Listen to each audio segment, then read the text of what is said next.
Assalamualaikum warahmatullahi wabarakatuh. Salam Om Swastiastu, Namo Buddhaya, dan salam kebajikan.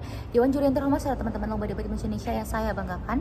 Pada kesempatan kali ini perkenalkanlah saya RR Vidya Polistri dari tim SMA Negeri 4 Purwokerto sangat pendukung masih berdebat pada siang hari ini dengan tema Child Free. Dewan Juri yang terhormat, bisa kita ketahui bahwasanya child free merupakan kondisi di mana pasangan memiliki komitmen tidak mempunyai anak, tidak memiliki keturunan ataupun ingin menunda memiliki anak atau keturunan. Dewan Juri yang terhormat, kita bisa lihat juga kondisi di Indonesia saat ini adalah Indonesia itu masih mengikat dengan adat istiadatnya. Mereka masih berpatok pada norma adat, norma sosial, dan norma keluarga mereka, di mana mereka masyarakat Indonesia itu menganggap bahwasanya dalam memiliki anak adalah hal yang wajib dan harus dilakukan. Dan mereka menganggap bahwasanya child free merupakan hal yang tabu yang dilakukan oleh keluarga sendiri atau Indonesia sendiri. Teman-teman semuanya dan Dewan Juri yang terhormat, ada beberapa faktor yang menyebabkan kondisi pasangan itu melakukan child free. Yang pertama adalah faktor ekonomi atau finansial, di mana mereka sadar bahwasannya mereka belum cukup untuk memenuhi kebutuhan sehari untuk anak mereka kelak. Mereka masih memikirkan kebutuhan yang pertama adalah popok, sekolah, susu, dan lainnya. Dan kebutuhan tersebut itu tidak murah ya. Dewan Juri yang terhormat serta teman-teman semuanya, bahwasanya kita bisa lihat kebutuhan tersebut tidak murah karena makin tahun juga kebutuhan itu makin naik, sehingga mereka perlu memikirkan matang-matang bagaimana caranya mereka memenuhi kebutuhan untuk masa depan anaknya nanti atau keturunannya nanti. Yang kedua adalah faktor keluarganya, di mana mereka memiliki trauma masa lalu, mungkin keluarganya pernah bercerai, keluarganya pernah melakukan toxic family atau dan lain-lainnya. Itu merupakan salah satu faktor yang menyebabkan di mana mereka melakukan child free atau mereka menganggapnya anak mereka akan merasakan hal yang sama dengan mereka yang sendiri. Itu merupakan salah satu faktor kenapa banyak orang yang melakukan child free. Yang ketiga itu adalah faktor mental. Nah, ini merupakan salah satu faktor yang sangat penting sekali di dalam child free, di mana banyak pasangan-pasangan muda itu yang belum siap mental keadaannya, di mana kita bisa lihat pernikahan muda zaman sekarang itu marak sekali di Indonesia, bahwasanya pernikahan umur 16 sampai 18 tahun itu sangat banyak sekali di Indonesia, sehingga itu kita harus mewaspadai mental di Indonesia, di mana mental ini sangat penting ya, mulai dari merawat anak, di mana merawat anak itu tidak semudah itu karena mereka menganggap jika mental mereka belum siap itu akan berdampak ke anaknya sendiri. Contohnya itu adalah baby plus atau mereka fatherless atau motherless, itu dimana kondisi mereka mempunyai orang tua tetapi mereka tidak mendapatkan perannya. Nah, itu merupakan salah satu faktor di mana mereka memutuskan untuk child free. Nah, itu akan merambat ke semuanya. Yang tadi saya bilang adalah faktor ekonomi, mereka tidak sanggup karena banyak sekali kasus-kasus perceraian di Indonesia di mana adalah suami atau kepala keluarganya itu tidak bisa memenuhi kebutuhan mereka, dan itu menyebabkan di Indonesia itu banyak sekali kasus perceraian. Sehingga banyak sekali pasangan muda atau pasangan yang belum siap mental atau belum siap ekonomi itu memutuskan untuk child free.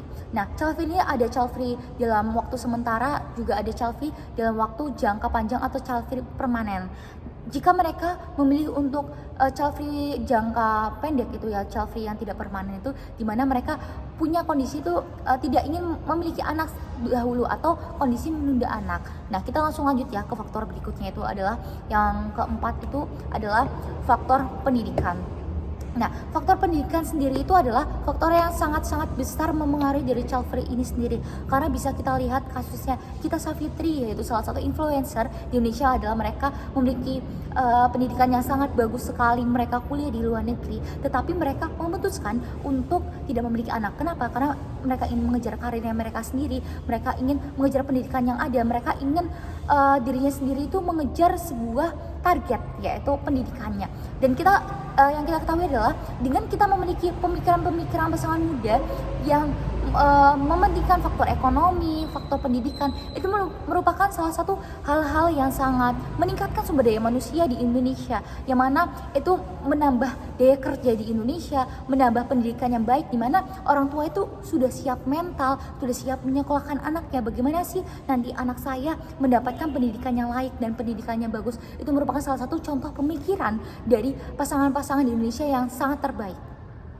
Dewan Juri yang terhormat, kita harus lihat nih, karena SDM-nya Indonesia itu masih dalam jangka tengah-tengah istilahnya. Jadi kita ingin menaikkan SDM Indonesia itu dengan cara melakukan child free. Nah, banyak Indonesia yang memikirkan melakukan child free itu adalah meningkatkan SDM manusianya di Indonesia.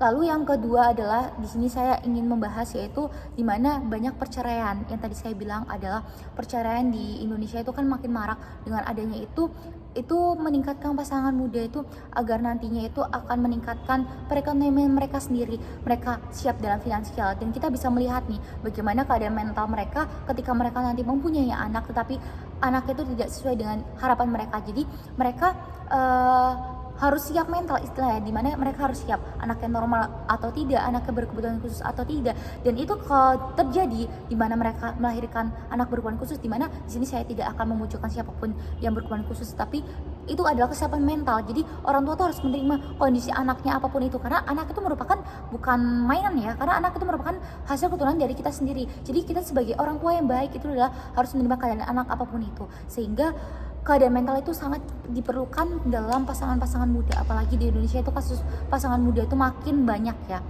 Jadi yang saya harapkan adalah Indonesia itu adalah negara yang SDM-nya itu masih di tengah-tengah, sehingga jika ingin menaikkan SDM yang semakin tinggi adalah Indonesia harus memiliki kinerja yang bagus, pendidikan yang bagus. Dan banyak orang Indonesia yang memiliki kasus child free ini memikirkan pendidikan di masa depan mereka, bagaimana mereka menghadapi era-era digital yang akan datang. 2045 adalah Indonesia emas, di mana mereka menyiapkan kondisi mental mereka agar nantinya Indonesia itu akan membentuk Indonesia emas. Sehingga yang saya harapkan adalah child free ini merupakan salah satu hal yang memang sudah menjadi keputusan dari setiap pasangan dan tidak perlu dianggap menjadi hal yang tabu. Demikian dari saya, terima kasih. Wassalamualaikum warahmatullahi wabarakatuh.